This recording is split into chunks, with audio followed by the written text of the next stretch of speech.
এই বিষয়টা অর্থাৎ কমিউনিস্ট পার্টি কী ও কেন, এই আলোচনা বিগত দিনে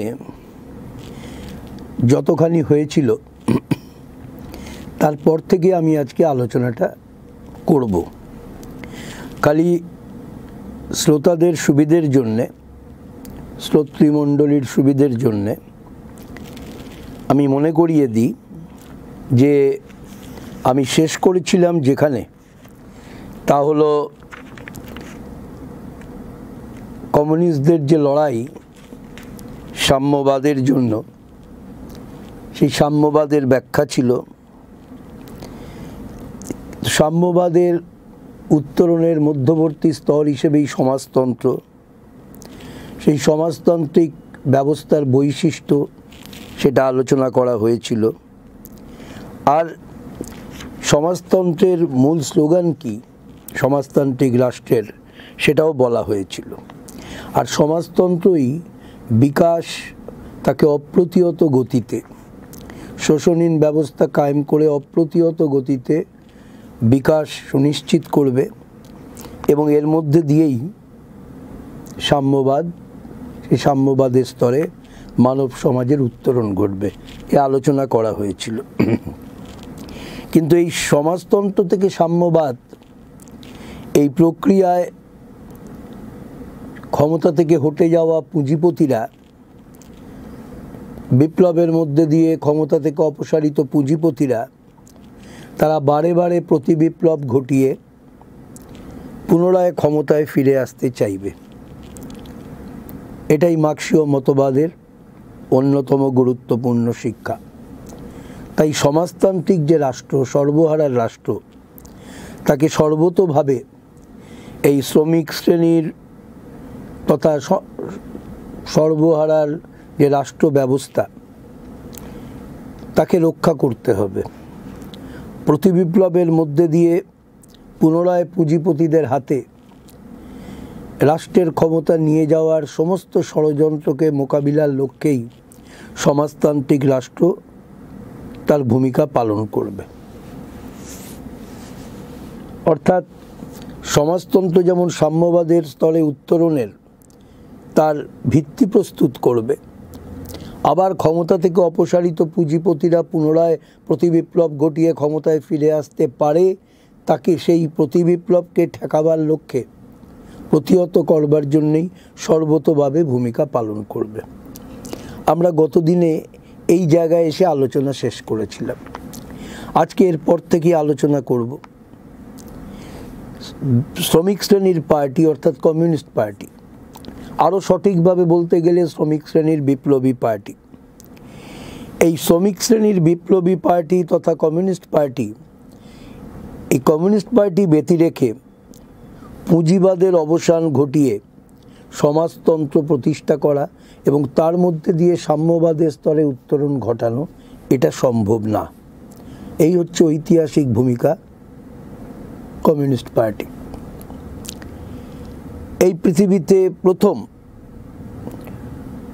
সর্বহারারা রাষ্ট্র ক্ষমতা পুঁজিপতিদের হাত থেকে বিপ্লবের মধ্যে দিয়ে তারা ছিনিয়ে নিল প্রথম 1917 সালে নভেম্বর বিপ্লবের মধ্য দিয়ে রুশ দেশে। প্রসঙ্গত একটা কথা বোধহয় বলা প্রয়োজন, শ্রমিক শ্রেণী তথা সর্বহারা তারা রাষ্ট্র ক্ষমতা দখল করেছিল প্রথম, কিন্তু রুশ দেশে না। 1871 সালে ইউরোপের ফরাসি দেশে প্যারি নগরীতে শ্রমিকরা তারা অত্যাচারী শাসকদের ক্ষমতা থেকে হটিয়ে দিল, পুঁজিপতিদের ক্ষমতা থেকে হটিয়ে তারা রাষ্ট্র ক্ষমতা নিজের হাতে নিয়েছিল। ইতিহাসে এই বিপ্লবকে প্যারি কমিউন বলে অভিহিত করা হয়। কিন্তু এই প্যারি কমিউনকে দমন করবার জন্য শুধু ফরাসি দেশের পুঁজিপতিরা নয়, সারা পৃথিবীর পুঁজিপতিদের মদতও তারা পেয়েছিল এবং শেষ পর্যন্ত 71 দিন এই প্যারি কমিউন টিকেছিল। এটাই বিশ্বের বুকে প্রথম বিপ্লবের মধ্যে দিয়ে সর্বহারার রাষ্ট্র ক্ষমতা দখলের ঘটনা। ৭১ দিন পর ফরাসি শাসকরা, পুঁজিপতিরা, তারা রক্তের বন্যায় এই প্যারি কমিউনের পতন ঘটিয়েছিল। কিন্তু একথা নিঃসন্দেহে বলা যায় যে প্যারি কমিউন সারা দুনিয়ায় শ্রমিক সহ মেহনতি মানুষের মধ্যে এই যে পুঁজিবাদের অবসান ঘটানো সম্ভব, পুঁজিবাদী রাষ্ট্রের ক্ষমতা থেকে পুঁজিপতিদের অপসারিত করে সর্বহারার নেতৃত্বে নতুন রাষ্ট্র ব্যবস্থা, শোষণহীন রাষ্ট্র ব্যবস্থা প্রতিষ্ঠা করা সম্ভব, এই বার্তা প্রথম উপস্থিত করেছিল কিন্তু প্যারি কমিউন। কিন্তু এটা ঠিকই, প্যারি কমিউনের অনেক দুর্বলতা ছিল, ঘাটতি ছিল, সেটা আমার আজকে আলোচনার মূল বিষয় না। এবং সেই ঘাটতি দুর্বলতাগুলো মার্ক্সবাদীরা, সেই সময় স্বয়ং কার্ল মার্ক্স, তিনি তার মতাদর্শ প্রতিষ্ঠার কাজ তথা রাজনৈতিক কার্যধারা ফ্রেডরিক এঙ্গেলসকে সঙ্গে নিয়ে পরিচালনা করছিলেন। প্যারি কমিউনকে তিনি অভিহিত করেছিলেন এক মহান ঐতিহাসিক ঘটনা। প্যারির সংগ্রামী শ্রমিকরা তারা স্বর্গে ঝড় তুলেছে, এক অসাধারণ আলোড়ন সৃষ্টিকারী ঘটনা ঘটিয়েছে, যার কোনো নজির বিশ্বের মানব সভ্যতার ইতিহাসে নেই, এইভাবে অভিহিত করেছিলেন কার্ল মার্ক্স। আবার ওই প্যারি কমিউনের পতনের পর তার থেকে শিক্ষা গ্রহণ করা, যে শিক্ষা আগামী দিনের সর্বহারার বিপ্লবী প্রয়াসকে আরও নিখুঁতভাবে, আরও ত্রুটিহীনভাবে পরিচালনায় যাতে সাহায্য করতে পারে, এই লক্ষ্যে কার্ল মার্ক্সের অসাধারণ রচনা ছিল লেসন্স অফ প্যারি কমিউন, প্যারি কমিউনের শিক্ষা। এবং লেনিন রুশ বিপ্লবের পরে বলছেন, ওই নভেম্বর বিপ্লবের পরে তিনি বলছেন যে কার্ল মার্ক্সের ওই অসাধারণ রচনা আমাকে শুধু উদ্বুদ্ধ করেছে তাই না, আমার মতো অসংখ্য বিপ্লবীদের উদ্বুদ্ধ করেছে বটেই, কিন্তু সবচেয়ে বড় হলো এই বিপ্লব যাতে তার কোনো বিচ্যুতি না ঘটে, সাফল্যের দিকে যাতে বিপ্লবকে এগিয়ে নিয়ে যাওয়া যায়, তার জন্য প্রয়োজনীয় রসদ আমি পেয়েছিলাম কার্ল মার্ক্সের ওই অসাধারণ রচনা থেকে। এটা বলছেন ভ্লাদিমির ইলিচ লেনিন, যিনি ছিলেন নভেম্বর বিপ্লবের রুশ দেশের যে বিপ্লব, সে বিপ্লবের অবিসংবাদী নেতা। যাই হোক, যেটা বলতে গিয়ে প্যারি কমিউনে চলে গেলাম, সেটা হলো 1917 সালে বিশ্বের বুকে প্রথম সাফল্যের সঙ্গে নভেম্বর বিপ্লব, যার মধ্যে দিয়ে সর্বহারার রাষ্ট্র ব্যবস্থা গড়ে উঠল। এটা কি পৃথিবীতে বহু মানুষ নভেম্বর বিপ্লব বলেন, আবার একটা দীর্ঘকাল ধরে একে অক্টোবর বিপ্লবও বলা হতো। কারণ এই 1917 সময়, সেই সময় যে ক্যালেন্ডার প্রচলিত ছিল, সেই ক্যালেন্ডার অনুসারে, বিশেষ করে রুশ দেশে যে ক্যালেন্ডার প্রচলিত ছিল বেশি করে, ওটা ছিল অক্টোবর মাস, তাই এটা অনেক সময় অক্টোবর বিপ্লব বলা হয়। কিন্তু আমাদের আজকের ক্যালেন্ডার অনুসারে যেহেতু ওটা 7ই নভেম্বর বিপ্লব শুরু হয়েছিল, তাই একে আমরা নভেম্বর বিপ্লব বলে অভিহিত করি। এই নভেম্বর বিপ্লবের মধ্যে দিয়ে গড়ে উঠল পৃথিবীর বুকে প্রথম প্যারি কমিউন। গড়ে উঠলেও টিকতে পারেনি, কিন্তু সর্বহারার রাষ্ট্র ব্যবস্থা হিসেবেই গড়ে উঠল ওই নভেম্বর বিপ্লবের মধ্যে দিয়ে রুশ দেশে। এখন সর্বহারা তথা শ্রমিক শ্রেণীর নেতৃত্বে সমাজতান্ত্রিক ব্যবস্থা। এখন একটা কথা আসতেই পারে প্রসঙ্গত, আচ্ছা, শ্রমিক শ্রেণীকে সর্বহারা বলা হচ্ছে কেন? আসলে সর্বহারা কথাটা মার্ক্সীয় দৃষ্টিভঙ্গিতে এই শব্দটির অর্থটা আমাদের বোঝা প্রয়োজন।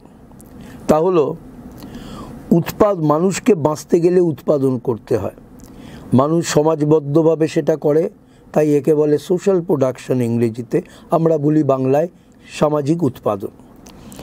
এই উৎপাদন ছাড়া মানুষ টিকে থাকতে পারে না। এই যে জামা কাপড়, টেবিল চেয়ার, খাবার যা দেখছেন, যা ঘর বাড়ি, সবই সামাজিক উৎপাদন। এই সামাজিক উৎপাদনের সঙ্গে মানব সমাজ, তার অস্তিত্ব, তার অগ্রগতি সব কিছুই নির্ভর করছে। এখন এই উৎপাদনের জন্য প্রয়োজনীয় যে উপকরণ, যাকে বলে মিনস অফ প্রোডাকশন। এই উৎপাদনের উপকরণের ওপরে সমাজতান্ত্রিক রাষ্ট্র ব্যবস্থায় এর ওপরে কোনো শ্রেণীর নির্দিষ্টভাবে উপকরণের ওপরে কোনো শ্রেণীর তার মালিকানা না, সে মালিকানা থাকে না। বলা যেতে পারে পুঁজিবাদী রাষ্ট্রে যেমন উৎপাদনের উপকরণের ওপরে পুঁজিপতিদের মালিকানা, সামন্ত সমাজে সামন্ত প্রভু বা সামন্ত জমিদারদের মালিকানা, কিন্তু সমাজতান্ত্রিক ব্যবস্থায় এটা হচ্ছে সর্বহারা রাষ্ট্র, সেই রাষ্ট্রের মালিকানা।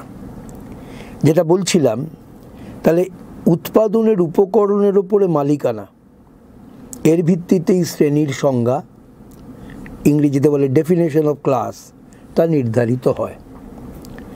সর্বহারা শ্রেণী হচ্ছে সেই শ্রেণী যে শ্রেণীর উৎপাদনের উপকরণের ওপরে কোনো মালিকানা নেই, সেই শ্রেণীকেই বলে ইংরেজিতে প্রোলেটারিয়েট, আমরা বাংলায় বলি সর্বহারা শ্রেণী।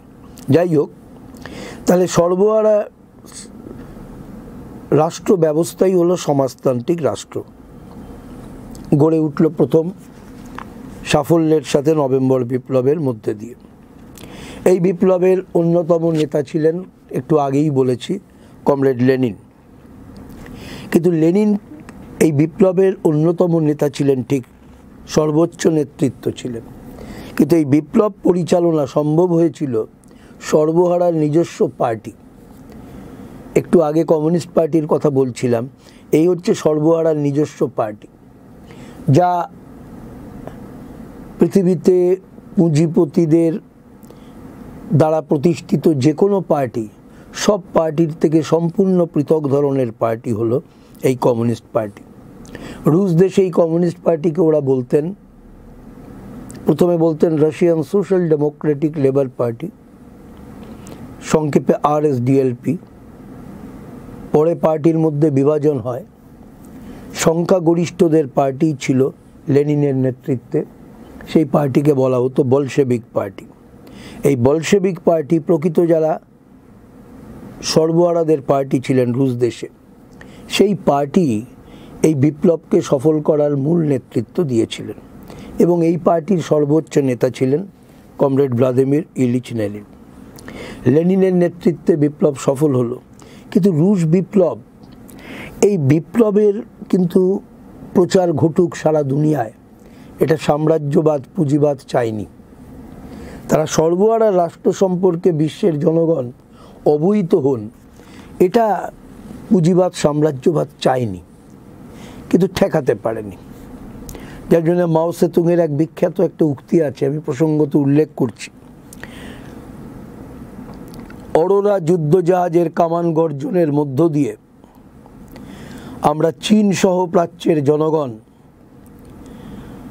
মার্ক্সীয় মতবাদের সঙ্গে পরিচিত হলাম। অর্থাৎ এটা মাও সেতুং বলছেন এই জন্যে যে শুধু চীন দেশ কেন, আমাদের ভারত, ইন্দোচীন, এশিয়া মহাদেশ, পৃথিবীর বিস্তীর্ণ এলাকার বহু দেশের জনগণ, মেহনতি জনগণ, যারা শোষণের বিরুদ্ধে লড়ছিলেন, যারা ঔপনিবেশিক শাসন ব্যবস্থার বিরুদ্ধে, পরাধীনতার বিরুদ্ধে লড়ছিলেন, সবার কাছে মার্ক্সবাদের বার্তা পৌঁছে দেওয়ার ক্ষেত্রে নভেম্বর বিপ্লব এক অসাধারণ ঐতিহাসিক ভূমিকা পালন করে। এবং আমাদের ভারতেও এই নভেম্বর বিপ্লবের বার্তা এসে পৌঁছয়, যার জন্য আমরা দেখি 1917 নভেম্বর বিপ্লবের 2 বছরের মাথায়, 2 থেকে 3 বছরের মাথায় ভারতে কমিউনিস্ট পার্টি প্রতিষ্ঠিত হলো। মার্ক্সবাদের বার্তা পৌঁছে গেছে ভারতে। এবারে বিভিন্ন জায়গায় যে শ্রমিকদের আন্দোলন, কোনো জায়গায় কৃষকদের লড়াই চলছিল, সেইখানেও যারা লড়াই সংগ্রামে যুক্ত ছিলেন, মার্ক্সীয় মতবাদ তাকে গ্রহণ করা, তার ভিত্তিতে আন্দোলন সংগ্রামের কাজ পরিচালনার প্রয়াস চলছিল। ঠিক এই রকম এক পরিস্থিতির মধ্যে 1920 সালে ভারতের কমিউনিস্ট পার্টি প্রতিষ্ঠিত হলো, কিন্তু ভারতে যারা স্বাধীনতা আন্দোলন তথা শ্রমিকদের লড়াই, বিপ্লবী লড়াইয়ে যুক্ত ছিলেন, এরকম বেশ কিছু বিপ্লবী তখন রুশ দেশের সেখানকার তাসখান্দ শহরে মিলিত হয়েছিলেন এবং সেই তাসখান্দ শহরেই উজবেকিস্তান যে প্রদেশ, তারই রাজধানী তাসখান্দ, সেখানেই প্রথম কমিউনিস্ট পার্টি গড়ে উঠল। 17ই অক্টোবর ছিল দিনটা যেদিন এই কমিউনিস্ট পার্টি প্রতিষ্ঠার বার্তা পৌঁছল। গড়ে উঠল তাসখান্দে, কিন্তু গড়ে উঠবার সাথে সাথেই ভারতের বিভিন্ন বড় বড় শহরে, প্রথমে কলকাতা, বোম্বাই, চেন্নাই, লাহোর, এই রকম শহরগুলোতে কমিউনিস্টরা গোপনে তাদের গ্রুপগুলি গড়ে তোলার কাজ শুরু করে দিলেন।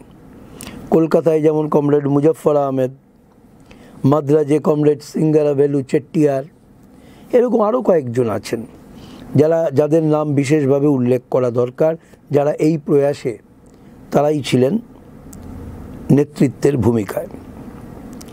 ভারতে কমিউনিস্ট পার্টি তো গড়ে উঠল, শিশু পার্টি, কিন্তু যেহেতু মার্ক্সীয় মতবাদের ভিত্তিতে ভারতের তৎকালীন পরিস্থিতি, ব্রিটিশ উপনিবেশবাদ বিরোধী সংগ্রাম এবং তার সঙ্গে ভারতের শ্রমিক, কৃষক সহ জনগণের মুক্তির সংগ্রাম, এর মধ্যেকার সম্পর্ককে সঠিকভাবে উপলব্ধি প্রথম তো কমিউনিস্টরাই করেছিলেন।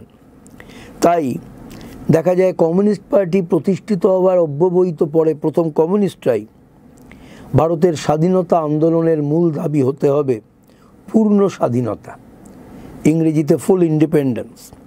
এই পূর্ণ স্বাধীনতার দাবি ভারতে কিন্তু প্রথম স্বাধীনতা আন্দোলনে উপস্থিত করেছিলেন কমিউনিস্টরা, এবং তখন কমিউনিস্টরা কংগ্রেস, জাতীয় কংগ্রেসের মধ্যেই তারা তাদের কার্যধারা পরিচালনা করছেন। একদিকে স্বতন্ত্রভাবে শ্রমিকদের সংগঠিত করা, কৃষকদের সংগঠিত করা, বিভিন্ন অংশের মানুষের সংগঠন গড়া, তাদের এক ঐক্যবদ্ধ করার কাজ করছেন।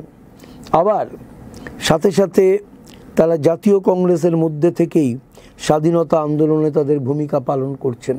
কিন্তু এটা লক্ষণীয়, কমিউনিস্টদের আগে ভারতের স্বাধীনতা আন্দোলনে ফুল ইন্ডিপেন্ডেন্স বা পূর্ণ স্বাধীনতার দাবি কেউ তোলেননি। পরপর দুটি কংগ্রেসের অধিবেশনে, আহমেদাবাদ এবং গয়া, কমিউনিস্টরাই তারা পূর্ণ স্বাধীনতার দাবি ওই সময় 1921-এ, 1922-এ উত্থাপন করেছিলেন। এটা ঘটনা। কমিউনিস্টের দাবি উত্থাপন করলেও সেই সময় জাতীয় কংগ্রেসের নেতৃত্ব পূর্ণ স্বাধীনতার দাবি, এটাকে তারা স্বাধীনতা আন্দোলনের কেন্দ্রীয় দাবি হিসেবে গ্রহণ করেননি। কিন্তু কমিউনিস্টরা তারা যেমন জাতীয় মুক্তির আন্দোলন মানে স্বাধীনতার আন্দোলন গড়ে তোলা, আবার ওদিকে শ্রমিক, কৃষক, শোষিত বঞ্চিত মানুষ তাদের সংগঠিত করা, এই কাজ কিন্তু পরিচালনা করছিলেন। কমিউনিস্টদের দ্বিতীয় যে গুরুত্বপূর্ণ অবদান, শিশু পার্টি সদ্য গড়ে উঠেছে, সেটা হলো কমিউনিস্টরা প্রথম সঠিকভাবে এই চিন্তা ভাবনার তারা অংশীদার হয়েছিলেন। সেটা হলো স্বাধীনতা আন্দোলন, তাতে যদি জনগণের অংশগ্রহণ সুনিশ্চিত করতে হয়, তাহলে স্বাধীনতা আন্দোলনের সঙ্গে শ্রেণী আন্দোলন, শ্রমিকের আন্দোলন, কৃষকের আন্দোলন, এগুলিকে অতি অবশ্যই যুক্ত করতে হবে। এর সাথে সাথে জনগণের যে বিভিন্ন অংশ, মহিলাদের লড়াই, ছাত্রদের, তরুণ প্রজন্মের লড়াই, সাংস্কৃতিক কর্মীদের লড়াই, প্রগতিশীল বুদ্ধিজীবীদের লড়াই, সমস্ত লড়াইগুলোকে স্বাধীনতা আন্দোলনের ধারার সঙ্গে যদি যুক্ত না করা যায়, তাহলে এক দুর্বার স্বাধীনতা আন্দোলন যা ব্রিটিশদের ভারত ছাড়তে বাধ্য করবে, সেই আন্দোলন গড়ে তোলা যাবে না। সেই বোঝাপড়া নিয়েই এই সমস্ত শ্রেণীগুলির সংগঠন, অন্যান্য গণতান্ত্রিক অংশের সংগঠন গড়ে তোলার কাজে কমিউনিস্টরা বিশেষভাবে জোর দিয়েছিলেন। আমরা দেখি সেই সময় সর্বভারতীয় ট্রেড ইউনিয়ন সংগঠন কমিউনিস্টরাই গড়ে তুললেন। আবার কৃষক সভা, সারা ভারতের কৃষকদের সংগঠিত করা, ছাত্রদের সংগঠিত করা, ছাত্র ফেডারেশন, প্রগতিশীল লেখক শিল্পী সংঘ, মহিলাদের সংগঠন, এগুলি গড়ে তোলার নেতৃত্ব দিলেন কিন্তু কমিউনিস্টরা। লক্ষ্য ছিল যে একদিকে বিভিন্ন অংশের নিজস্ব সংগঠন, তার মধ্যে দিয়ে সেই অংশের আরও বেশি মানুষকে ঐক্যবদ্ধ করা, এবং তারপর এই সমস্ত সংগঠনগুলিকে স্বাধীনতা আন্দোলনের মূল ধারার সঙ্গে যুক্ত করা, যাতে অপরাজেয় শক্তিতে স্বাধীনতা আন্দোলনকে পরিণত করা যায়। এবং ব্রিটিশরা এই বিপদকে বুঝতে পেরেছিলেন বলেই ব্রিটিশরা কিন্তু কমিউনিস্ট পার্টির জন্মলগ্ন থেকেই এই পার্টির বিরুদ্ধে নানাভাবে তারা আক্রমণ নামিয়ে এনেছিলেন। পরপর এই আক্রমণগুলো চলেছে। একটা সবে গড়ে উঠেছে যে পার্টিটা, সেই পার্টিকে ধ্বংস করার জন্যে, সেই পার্টিকে নিশ্চিহ্ন করার জন্য। যেমন এই সময় বিশেষ করে আমি 3টে ষড়যন্ত্রের কথা বলবো, যা শুধু ভারত কেন বিশ্ববাসীরও কাছে তাদেরও নজর কেড়েছিল। পেশোয়ার ষড়যন্ত্র মামলা, কানপুর ষড়যন্ত্র মামলা, এবং শেষ পর্যন্ত 1929 থেকে 1933 মিরাট ষড়যন্ত্র মামলা। প্রত্যেকটা ষড়যন্ত্র মামলায় কমিউনিস্টদের দেশদ্রোহী আখ্যা দিয়ে ব্রিটিশ শাসকরা তাদের শুধু জেলে পুরেছিলেন তাই না, তারপরে তাদের বিরুদ্ধে তারা সাজানো মামলা পরিচালনা করেছেন। প্রত্যেকটা মামলায় কিন্তু কমিউনিস্টরা মিথ্যা মামলা প্রমাণ করতে পেরেছিলেন। লড়াই করেই তারা মামলাগুলোকে মোকাবিলা করেছিলেন। এবং বিশেষ করে আমি উল্লেখ করব মিরাট ষড়যন্ত্র মামলা। এই মামলায় কমিউনিস্টরা বললেন আমরাই আমাদের নিজেদের আত্মপক্ষ সমর্থন করব। ব্রিটিশরা বলেছিল আমরা লয়ার দিচ্ছি আপনাদের, বলেছিল না আপনাদের আইনজীবীদের দরকার নেই, আত্মপক্ষ আমরা নিজেরা সমর্থন করব।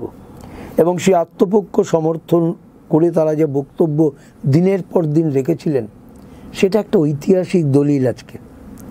এই দলিল আজকে পাওয়া যায়, নানা ভাষায় প্রকাশিত হয়েছে। এবং এই বক্তব্যগুলো সেই সময় সারা পৃথিবীর মুক্তিকামী শোষণ বিরোধী মানুষের ব্যাপকভাবে নজর কেড়েছিল। এবং সবচেয়ে বড় কথা হলো, ভারতের জনগণ প্রথম ওই মিরাট ষড়যন্ত্র মামলায় ভারতের কমিউনিস্টদের আত্মপক্ষ সমর্থনের যে বক্তৃতা, সেই বক্তৃতা থেকেই কিন্তু ভারতের জনগণ, সেই সময়কার তৎকালীন ভারতীয় জনগণ কমিউনিস্ট পার্টি কোন লক্ষ্যে প্রতিষ্ঠিত হয়েছে, কোন দৃষ্টিভঙ্গি নিয়ে তারা কাজ করছে, কি তাদের লক্ষ্য, এ সম্পর্কে ভারতের জনগণ অবহিত হলেন কিন্তু ওই মিরাট ষড়যন্ত্র মামলায় ভারতের কমিউনিস্টদের আত্মপক্ষ সমর্থনের যে বক্তব্য তার মধ্যে দিয়ে। যাই হোক, কমিউনিস্টরা তো লড়াই করলেন, মিরাট ষড়যন্ত্র মামলাতেও শেষ পর্যন্ত তাদের মুক্তি দিতে বাধ্য হলো। তবে এর মধ্যে আমি বলিনি আলাদা করে, বহু কমিউনিস্টের যাবজ্জীবন দ্বীপান্তর হয়েছে, নানা জেলে শুধু পাঠানো হয়নি, জেলে কারা জীবনের সাথে সাথে নির্যাতন চলেছে। সবচেয়ে কুখ্যাত জেল ছিল আন্দামানের সেলুলার জেল, ব্রিটিশদের বড় পছন্দের জেল। সবচেয়ে বিপজ্জনক ব্যক্তিদের তারা বলতো, তখন বলা হতো কালা পানি পার করে পাঠিয়ে দিত। আজও যদি কেউ যান সেলুলার জেলে, তাহলে দেখবেন যারা বন্দী ছিল সেই বন্দীদের নাম খোদাই করা আছে। সেই খোদাই করা নামের মধ্যে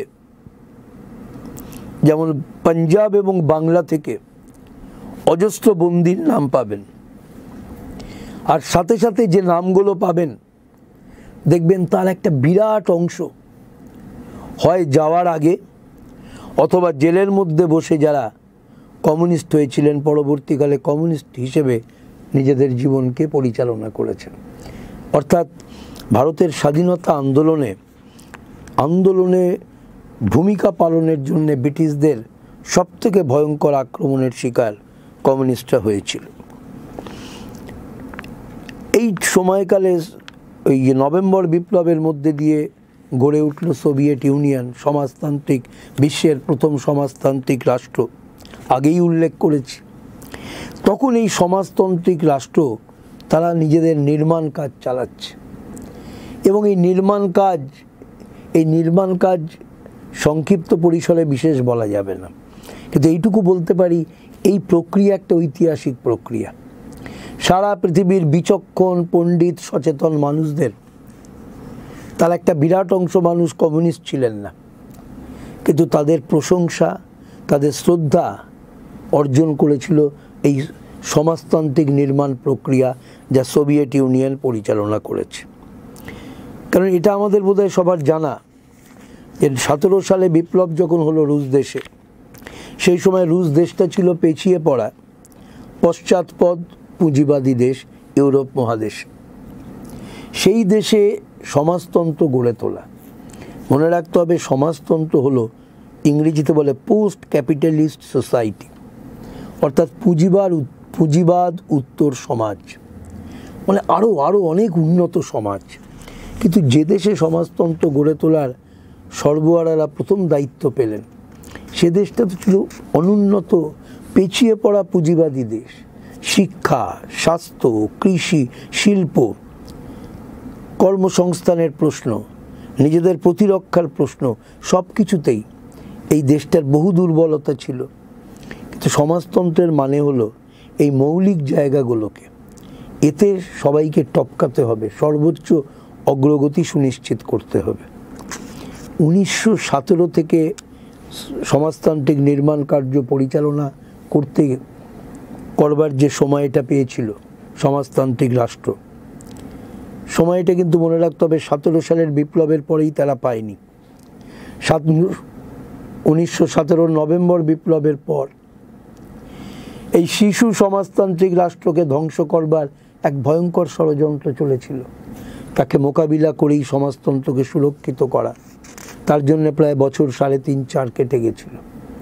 তারপরে সমাজতান্ত্রিক নির্মাণ, এবং এই সমাজতান্ত্রিক নির্মাণ প্রক্রিয়ায় একদিকে শিক্ষায় অগ্রগতি, সমস্ত মানুষের স্বাস্থ্য অধিকার সুনিশ্চিত করা, সকলের কাজ পাওয়ার অধিকার, খাদ্যের অভাব চিরতরে ঘুচিয়ে দেওয়া, যেখানে বরফ থাকে চিরকাল, সেই সাইবেরিয়া থেকে শুরু করে বিস্তীর্ণ এলাকা বরফ ফটিয়ে সেখানেও সেই কুমারী মাটির ঘুম ভাঙতে শুরু করলো, সেখানেও চাষাবাদ শুরু হলো। সবটাই সমাজতান্ত্রিক নির্মাণ কাজের গুরুত্বপূর্ণ অগ্রগতি। এবং এই গুরুত্বপূর্ণ অগ্রগতিতে একটা জায়গা না বললেও এটা বোধহয় অনুচিত হবে। তাদের সাফল্যের আমি খালি একটা দিক বলবো। 1930 সমাজতন্ত্র গড়ে ওঠার 13 বছর পরে বিশ্বকবি রবীন্দ্রনাথ গেছিলেন রুশ দেশ পরিদর্শনে।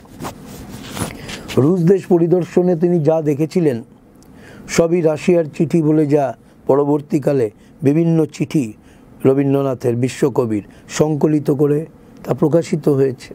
তাতে বিশ্বকবি কি বলছেন? এতকাল ধরে মনের মধ্যে একটা স্বপ্ন লালন পালন করেছিলাম, যে কোনো দেশের, যে কোনো রাষ্ট্রের সমস্ত জনগণ শিক্ষায় শিক্ষিত হবে, এবং প্রকৃত শিক্ষায় শিক্ষিত হয়ে তারা রাষ্ট্র পরিচালনায় ভূমিকা নিতে এগিয়ে আসবে। মনের মধ্যেই ধারণা, স্বপ্ন ছিল, কিন্তু এই স্বপ্নই ছিল। এই জীবনে যেই স্বপ্ন বাস্তবায়িত হবে আমি তো কল্পনাও করিনি। এই দেশ, রুশ দেশের প্রসঙ্গে বলছেন, এই দেশ পরিভ্রমণ, এ তো আমার তীর্থ দর্শন, রবীন্দ্রনাথের কথা। এই দেশ পরিভ্রমণে এসে আমি দেখলাম এরা তো অসম্ভবকে সম্ভব করেছে। এরা তো একটা গোটা জাতিকে শিক্ষার আলোকে জাগিয়ে তুলেছে, সমস্ত মানুষকে টেনে এনেছে রাষ্ট্র পরিচালনায়। এই জিনিস যে সম্ভব, এই দেশে না এলে আমি বুঝতাম না। তো আমার কথা না, সব কথাটা বিশ্বকবির কথা, রাশিয়ার চিঠিতে। তাহলে সমাজতান্ত্রিক নির্মাণ প্রক্রিয়ার মধ্যে দিয়ে অগ্রগতি কোন পর্যায়ে পৌঁছতে পারে, মাত্র 13 বছরের সমাজতন্ত্রকে দেখে বিশ্বকবি এ কথা বলেছিলেন। এবং এটা ঠিকই, শুধু শিক্ষা কেন, শিক্ষা, স্বাস্থ্য, কৃষি, শিল্প, বিজ্ঞান, প্রযুক্তি, সাহিত্য এবং প্রতিরক্ষা, ডিফেন্স, এই সব ক্ষেত্রে তারা এত দূর এগোতে পেরেছিল, যার জন্যেই রুশ বিপ্লব বা নভেম্বর বিপ্লবের 20 বছরের মাথায় কি 22 বছরের মাথায়, সঠিক অঙ্কে বলতে গেলে 24 বছরের মাথায়, দ্বিতীয় বিশ্বযুদ্ধে যখন নাৎসি জার্মানি হিটলারের নেতৃত্বে অপারেশন বারবারোসার নামে দেশের ওপরে ঝাঁপিয়ে পড়ল। দ্বিতীয় বিশ্বযুদ্ধ একটা নতুন মোড় নিল। তারপরের যে কয়েকটা বছর বিশ্বযুদ্ধ, নতুন রূপে বিশ্বযুদ্ধ বিশ্বের মানুষ প্রত্যক্ষ করেছিল। এটা তো ইতিহাস। অর্থাৎ 1939 সালে যুদ্ধ শুরু হলো, হিটলার একের পর এক দেশ পদানত করছে। কোনো দেশই সেভাবে প্রতিরোধ গড়ে তুলতে পারেনি।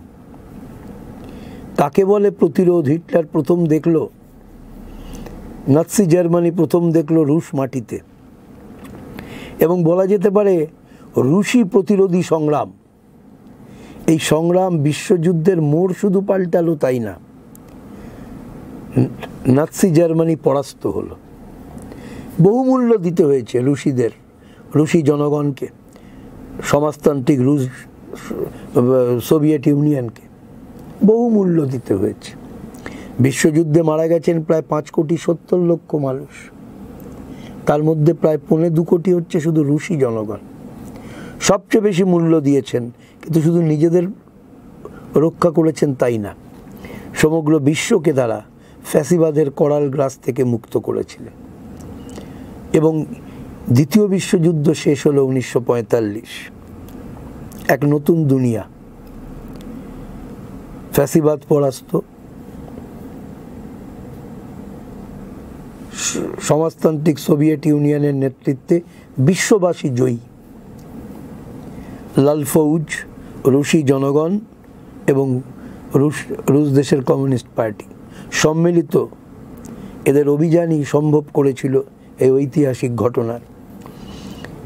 আর এই বিশ্বযুদ্ধের অবসানের মধ্যে দিয়ে সমগ্র বিশ্বজুড়ে শুধু ফ্যাসিবাদের পতন হলো না, সাম্রাজ্যবাদও কোণঠাসা হলো। সমাজতন্ত্র, যুদ্ধের আগে ছিল একটি সমাজতান্ত্রিক দেশ, দ্বিতীয় বিশ্বযুদ্ধের শুরুতে সোভিয়েত ইউনিয়ন। বিশ্বযুদ্ধ শেষ হলো, অনেকগুলি সমাজতান্ত্রিক দেশ গড়ে উঠল।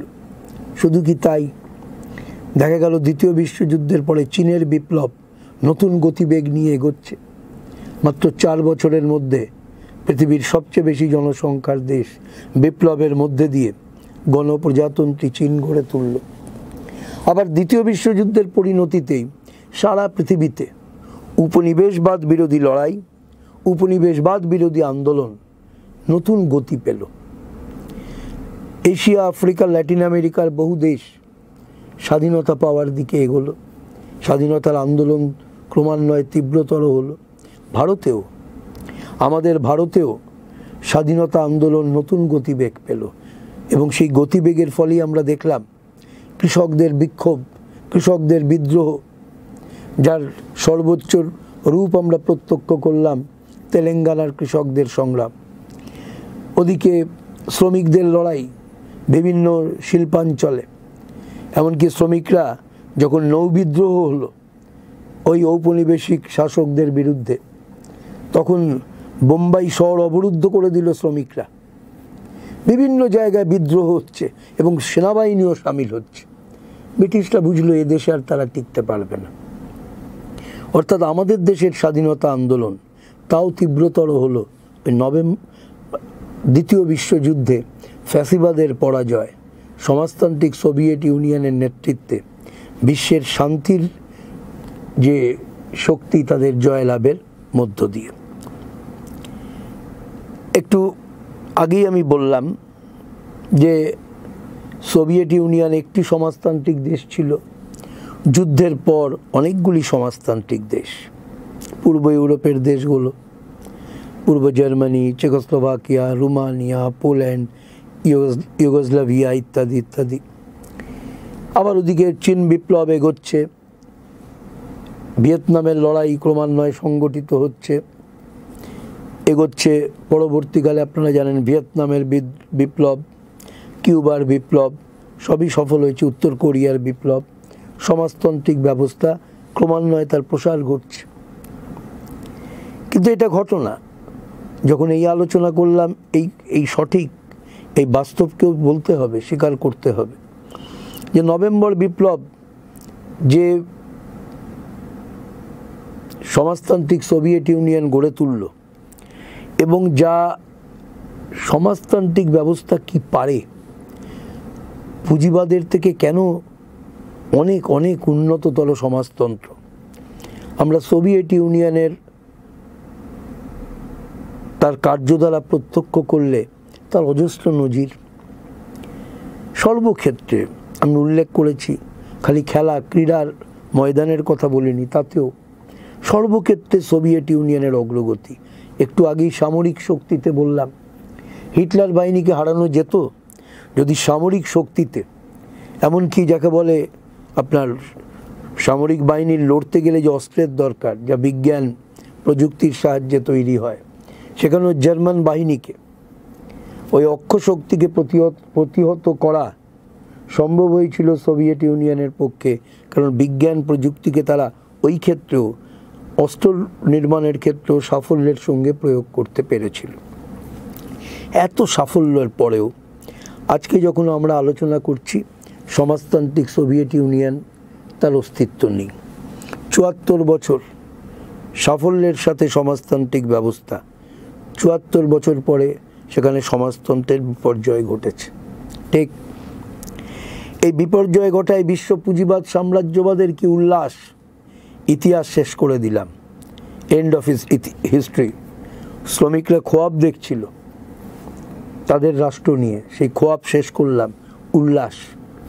কিন্তু মার্ক্সবাদ লেনিনবাদের বিজ্ঞানকে ব্যবহার করে বিশ্বের মার্ক্সবাদীরা, যারা এই বিশ্বের অগ্রগতি সুনিশ্চিত করার জন্যেই শোষণ ব্যবস্থার অবসান ঘটানোর লক্ষ্যে লড়াই করে চলেছেন, তারা মার্ক্সীয় বিজ্ঞানকে ব্যবহার করে কেন এই বিপর্যয় তাকে চিহ্নিত করলেন, বিশ্লেষণ করলেন, এবং পরিষ্কার বলা যেতে পারে যে কারণে বিপর্যয় তাকে চিহ্নিত করা হলো। চিহ্নিত করে বলা হলো পরিষ্কারভাবে যে মার্ক্সবাদ লেনিনবাদের যে বিজ্ঞান, সেই বিজ্ঞানের ভিত্তিতেই এটা উপলব্ধি করা যাচ্ছে যে বিপ্লবী মতাদর্শ থেকে সমাজতান্ত্রিক রাষ্ট্র, সর্বহারার রাষ্ট্র একটা পর্যায়ে বিচ্যুত হয়েছিল, ডিভিয়েটেড।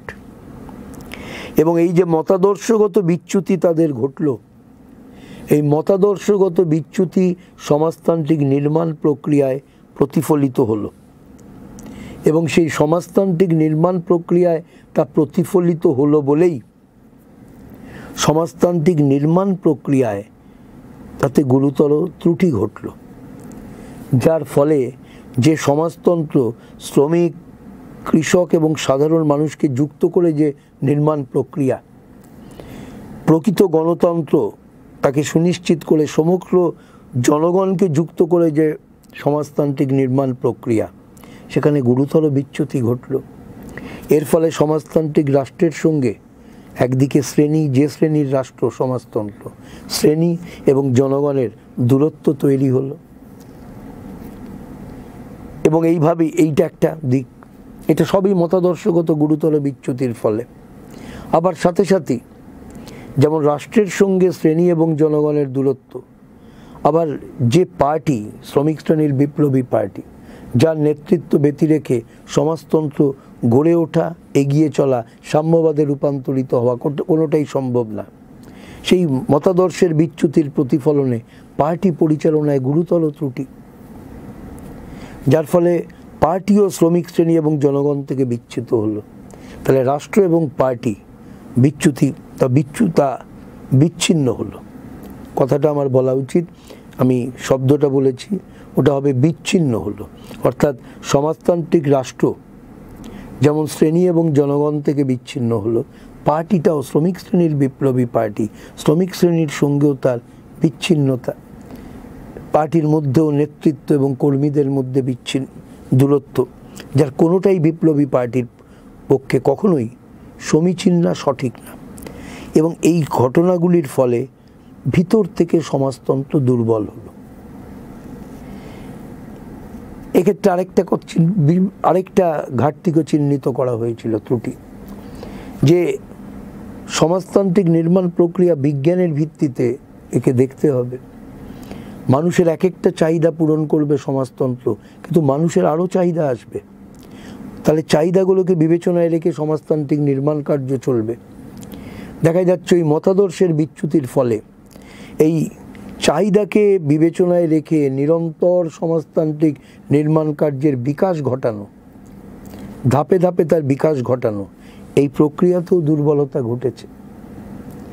এই সামগ্রিকভাবে বলা যায় মতাদর্শগত বিচ্যুতি, অর্থাৎ মার্ক্সবাদ লেনিনবাদ তাকে প্রয়োগ করে সমাজতন্ত্র নির্মাণের ধারায় বিচ্যুতি, মানে ডিভিয়েশন ইংরেজিতে বলে জানেন, আর তার প্রতিফলন ঘটল রাষ্ট্র, সমাজতান্ত্রিক রাষ্ট্র, এমনকি কমিউনিস্ট পার্টির পরিচালনায়। এর ফলে শ্রেণী, শ্রমিক শ্রেণী, মেহনতি মানুষ এবং জনগণ থেকে পার্টি এবং রাষ্ট্রের বিচ্ছিন্নতা তৈরি হলো, ভিতর থেকে সমাজতন্ত্র দুর্বল হলো। আর এই সুযোগে যে ৭৪ বছর ধরে যে প্রতিবিপ্লবী শক্তি, অর্থাৎ ১৯১৭-তে যে প্রতিবিপ্লবী শক্তিকে ক্ষমতা থেকে হটিয়ে বিপ্লব সফল হয়েছিল, তারা এতদিন ধরে নোক দাঁত লুকিয়ে রেখেছিল। পরিস্থিতি অনুকূল হওয়ায় তারা আবার ঝাঁপিয়ে পড়ল এবং প্রতিবিপ্লব সফল হলো, পতন ঘটল ওই দেশে। মার্ক্সবাদের বিজ্ঞানকে ব্যবহার করিতে ব্যাখ্যা, এবং শুধু এইভাবে ব্যাখ্যা করা হয়নি, বিশ্বের মার্ক্সবাদীরা একথাও বললেন যে রুশ দেশ বা সোভিয়েত ইউনিয়নের সমাজতন্ত্রের বিপর্যয় বিশ্ব পুঁজিবাদ সাম্রাজ্যবাদের উল্লসিত হওয়ার তো কিছু নেই, কারণ তারা তো সংকট থেকে মুক্ত হয়নি, তারা তো ক্রমান্বয়ে আরও বেশি করে বেকারি, নিরক্ষরতা, দারিদ্র, বুভুক্ষা, বৈষম্য, এই সব কিছু মধ্যে তারা আরও বেশি করে জড়িয়ে পড়েছে। কয়েকটা ধনীর সঙ্গে অগণিত জনগণের দূরত্ব, বৈষম্য, তা ক্রমান্বয়ে বেড়ে চলেছে।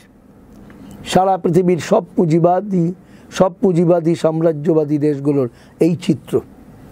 তাহলে পুঁজিবাদ তার অন্তর্নিহিত যে সংকট থেকে তো মুক্ত হতে পারছে না। একটা দেশে সমাজতন্ত্রের বিপর্যয়ের থেকে তাদের উল্লসিত হওয়ার কিছু নেই।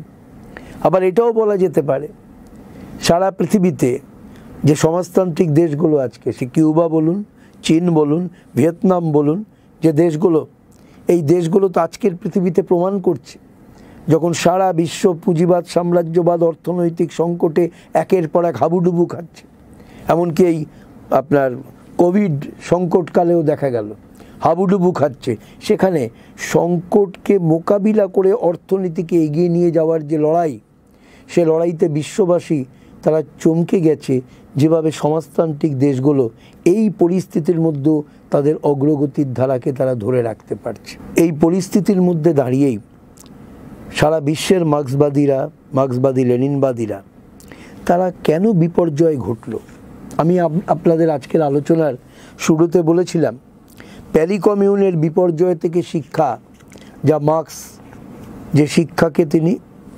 প্রবন্ধ আকারে প্রকাশ করলেন, পরবর্তীকালে কমরেড ভ্লাদিমির ইলিচ লেনিন তিনি বললেন ওই শিক্ষা রুশ বিপ্লবকে পরিচালনা করা, সাফল্যের লক্ষ্যে বিপ্লবকে এগিয়ে নিয়ে যাওয়ার ক্ষেত্রে প্যারি কমিউনের পতনের কারণের যে ব্যাখ্যা করেছিলেন কার্ল মার্ক্স, সেই শিক্ষা তাকে উদ্বুদ্ধ করেছে, সেই শিক্ষাই তাকে বিপ্লব পরিচালনায় সবচেয়ে বেশি সাহায্য করেছে বলেছেন। আবার এটাও ঠিক আজকের বিশ্বের মার্ক্সবাদী লেনিনবাদীরা যখন ওই 1990-এর দশকের শুরুতে যখন এই সোভিয়েত ইউনিয়নের সমাজতন্ত্রের বিপর্যয় ঘটল, কেন এই বিপর্যয় ঘটল, মার্ক্সীয় বিজ্ঞানকে ব্যবহার করে আমি একটু আগেই বললাম কারণগুলোকে তারা চিহ্নিত করেছে। কারণ মার্ক্সবাদী বিহবলতার কোনো কারণ নেই, ভেঙে পড়ার কোনো কারণ নেই, সমাজ এগোবেই, শোষণ ভিত্তিক সমাজের অবসান ঘটে শোষণহীন সমাজ এই মানব সমাজের বুকে গড়ে উঠবেই, এটাই বিজ্ঞান। সুতরাং বিজ্ঞানের উপর আস্থা রেখে তারা এটাকে বিশ্লেষণ করেছেন, এবং বিশ্লেষণ করে যে শিক্ষাগুলো, যার কয়েকটি কথা আমি বললাম, এবং এই শিক্ষা শুধু তারা গ্রহণ করেননি, সোচ্চারে তারা এটাই বলেছেন যে বিংশ শতাব্দীতে সমাজতন্ত্র প্রতিষ্ঠার লক্ষ্যে যে লড়াই, বিপ্লবী সংগ্রাম, তাতে যেমন সাফল্য আছে ব্যর্থতাও আছে। সাফল্যের শিক্ষাকে আমরা সাফল্যের শিক্ষাকে গ্রহণ করে আরও শক্তি অর্জন করব, আর ব্যর্থতার শিক্ষা সেই ব্যর্থতার শিক্ষা নিয়ে একবিংশ শতাব্দীতে সমাজতন্ত্রের লক্ষ্যে যে লড়াই, সে লড়াইকে আমরা আরও জোরদার করব। এই অঙ্গীকার বিশ্বের কমিউনিস্টরা, মার্ক্সবাদীরা